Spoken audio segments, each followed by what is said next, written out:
जय हिंद दोस्तों। इसके पहले वाले क्लास में हम आपको बता दिए थे कि प्रकाश क्या होता है, प्रकाश का परावर्तन क्या होता है, ठीक है। और उसके साथ साथ हम आपको बता दिए थे कि गोलीय दर्पण क्या होता है, अवतल दर्पण क्या होता है, उत्तल दर्पण क्या होता है, समतल दर्पण क्या होता है। इसके पहले वाले क्लास में हम सारी चीजों को आपको क्या कर दिए थे, बता दिए थे। आज के क्लास में हम लोग ध्यान रखना वहीं से आगे कंटिन्यू करेंगे। ध्यान रखना हम आपको क्या बताए थे, गोलीय दर्पण में क्या बताए थे, गोलीय दर्पण।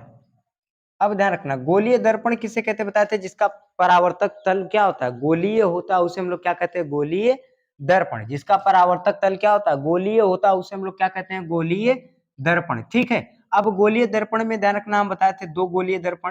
पहला बताए थे अवतल दर्पण, अवतल दर्पण। और जो दूसरा बताए थे इसका नाम था उत्तल दर्पण। क्या था, उत्तल दर्पण। अब ध्यान दो, अवतल दर्पण किसे कहते हैं, वह दर्पण जिसका परावर्तक तल भीतर की तरफ क्या होता है, धंसा होता है, उसे हम लोग क्या कहते हैं, अवतल दर्पण।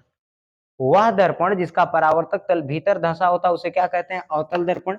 चित्र बना के बता दिए थे, देखो जैसे इसका परावर्तक तल देखोगे तो चिकना वाला भाग क्या होता है, भीतर धंसा है, तो इसे क्या कहेंगे, अवतल दर्पण। और उत्तल दर्पण किसे कहते हैं, वह दर्पण जिसका परावर्तक तल बाहर की तरफ निकला होता है उसे हम लोग कौन सा दर्पण कहते हैं, उत्तल दर्पण। जैसे ये दर्पण दिख रहा है, इसका परावर्तक तल यानी चिकना वाला भाग देखो बाहर की तरफ निकला हुआ है, तो इसे कौन सा दर्पण कहेंगे हम लोग, उत्तल दर्पण। समझ में आ रहा है। अवतल दर्पण किसे कहते हैं, जिसका परावर्तक तल भीतर धसा होता है उसे क्या कहते हैं, अवतल दर्पण।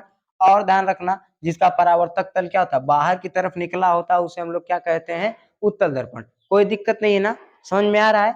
अब ध्यान दो आगे हम लोग देख लेते हैं कि दर्पण से जुड़ी हुई कुछ मुख्य चीजें होती हैं जिनको हम लोग जान ले। ठीक है। अब देखो ध्यान से, क्या है, यह एक चित्र है, दर्पण है ये। इस भाग पे क्या किया जा रहा है, कलई की जा रही है। ठीक है। अब ध्यान दो, जो दर्पण है,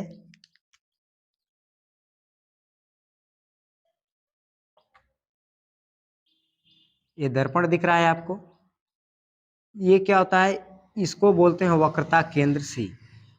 बीच में क्या होता है, फोकस एफ। इसको बोलते हैं ध्रुव पी। ठीक है ना। अब ध्यान से देखो, इस बिंदु का नाम क्या है, वक्रता केंद्र, वक्रता केंद्र। इसका नाम क्या है, फोकस। क्या है, फोकस। और इसका नाम क्या है, ध्रुव पी। इसका नाम क्या है, ध्रुव। समझ में आ रहा है।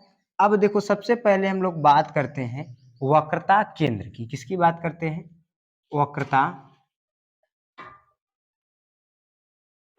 केंद्र की।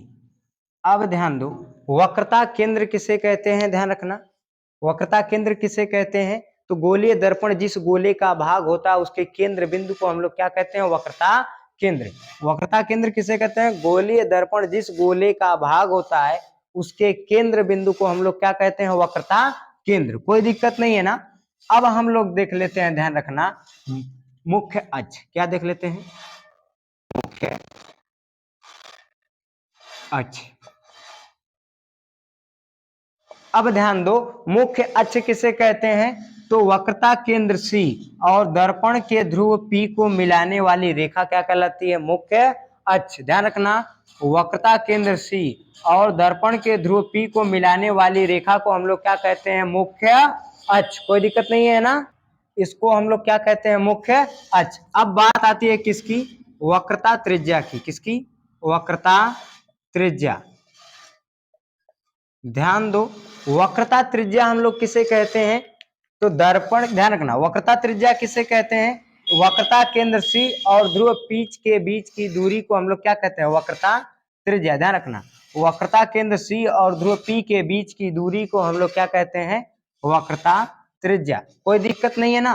ध्रुव पी, वक्रता केंद्र सी और दर्पण के ध्रुव पी के बीच की दूरी को हम लोग क्या कहते हैं, वक्रता त्रिज्या। कोई दिक्कत नहीं है ना। अब बात करते हैं किसकी, फोकस दूरी। किसकी बात करते हैं, फोकस दूरी।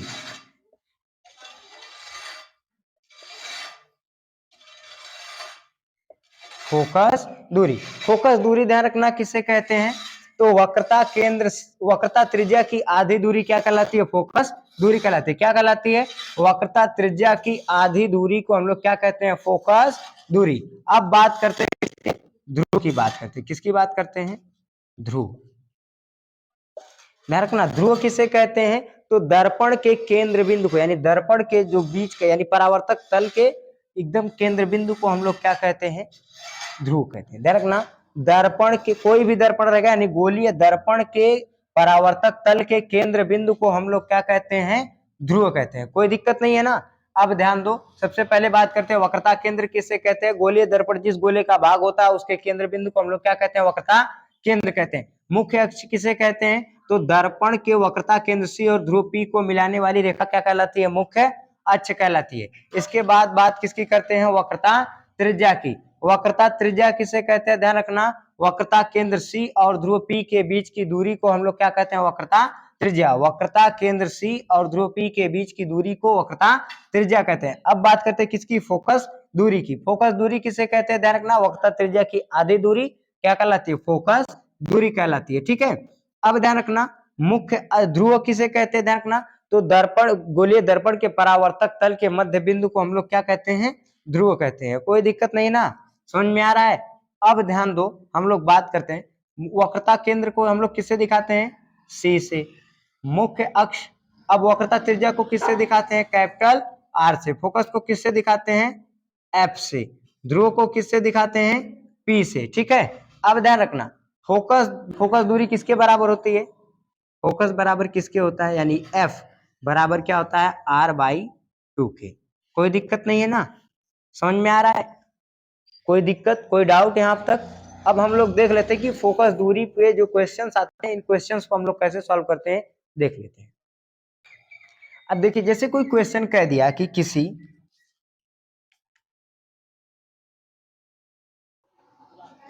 कह दिया एक गोलीय दर्पण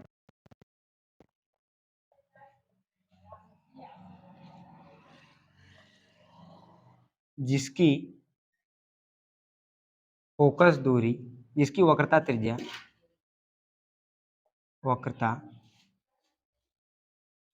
जिसकी वक्रता त्रिज्या 20 सेंटीमीटर है, तो उसकी फोकस दूरी ज्ञात कीजिए। ठीक है, क्या कह रहा है क्वेश्चन? एक गोलीय दर्पण जिसकी वक्रता त्रिज्या 20 सेंटीमीटर है तो उसकी फोकस दूरी ज्ञात कीजिए। ठीक है, अब हमें क्या करना है? ध्यान रखना, एक गोलीय दर्पण जिसकी वक्रता त्रिज्या 20 सेंटीमीटर है, इसकी हमें क्या ज्ञात करना है? फोकस दूरी ज्ञात करना है ना। तो देखो हम लोग फोकस दूरी को कैसे ज्ञात करेंगे। ठीक है, सबसे पहले ध्यान रखना, हम लोग जो हमें चीज पता होगी उन्हें लिख लेंगे। जैसे क्या F बराबर हमें पता है? नहीं पता है। R बराबर यानी कैपिटल R बराबर हमें पता है? हाँ पता है। कितना दिया है? 20 दिया है। सूत्र क्या होता है? यानी फोकस दूरी को F से दिखाते हैं। F बराबर क्या होता है? ध्यान रखना, F बराबर क्या होता है? R/2 से। तो F बराबर R का मान कितना दिया है? 20, तो 20 बटे 2 है तो 2, 2 1 कम 2, 2 दहा में 20। तो F बराबर कितना आ गया निकल के? 10 सेंटीमीटर। कोई दिक्कत नहीं है ना? समझ में आ रहा है क्वेश्चन कैसे लगेगा? तो अगर हमें ध्यान रखना वक्रता त्रिज्या दे दिया और फोकस दूरी ज्ञात करना है तो आराम से इस सूत्र से ज्ञात कर सकते हैं। कोई दिक्कत नहीं है ना? अब देखो क्वेश्चन हमसे क्या करता है, कई बार एक अलग टाइप से में भी पूछ सकता है। ठीक है, अब उस टाइप में क्वेश्चन कैसे पूछ सकता है तो उसको भी देख लेते हैं। तो क्वेश्चन क्या कह सकता है, और क्वेश्चन क्या कह सकता है? कह सकता है किसी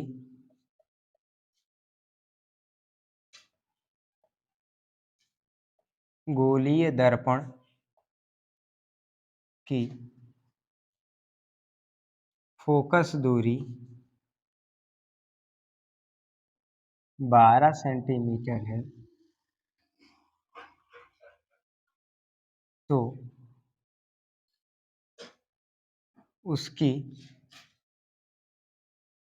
वक्रता त्रिज्या ज्ञात कीजिए। इन्हीं दो तरीकों से क्वेश्चन हमसे पूछ सकता है। कह सकता है किसी गोलीय दर्पण की फोकस दूरी 12 सेंटीमीटर तो उसकी वक्रता त्रिज्या ज्ञात कीजिए, या हमें वक्रता त्रिज्या दे करके फोकस दूरी पूछ सकता है। तो अब देखो कैसे इसको सॉल्व करेंगे। ठीक है, तो हमें पहले क्या दिया रखा है, क्या एफ हमें पता है, हाँ फोकस दूरी, फोकस दूरी कितना दिया है, एफ से होता है फोकस दूरी कितना है 12 सेंटीमीटर। क्या हमें कैपिटल आर पता है, नहीं पता है, कोई दिक्कत नहीं। अब देखो ध्यान से, एफ बराबर क्या होता है आर बाई 2, एफ का मान कितना है 12 बराबर आर बटे 2, 2 इधर भाग इधर आके क्या आ जाएगा गुणा, तो 12 गुणे 2 बराबर कैपिटल आर, तो 12 दूनी 24 बराबर कैपिटल आर, तो इसलिए कैपिटल आर बराबर 24 सेंटीमीटर। समझ में आ रहा है। तो वक्रता त्रिज्या कैसे ज्ञात करेंगे, कोई दिक्कत नहीं है ना। तो अगर हमें ध्यान रखना फोकस दूरी दे दिया तो वक्रता त्रिज्या कैसे ज्ञात करेंगे, इसको ज्ञात करने में कोई दिक्कत नहीं। अगर हमें वक्रता त्रिज्या दे दिया तो फोकस दूरी कैसे ज्ञात करेंगे, ये भी सवाल आपसे लग जाएगा। तो इन तरीके के सवालों को लगाने में आपसे कोई दिक्कत नहीं होगी। आशा करते हैं आज की क्लास में जितनी भी चीज समझाई गई होंगी आपको अच्छे से समझ में आई होगी। मिलेंगे नेक्स्ट वीडियो में। जय हिंद।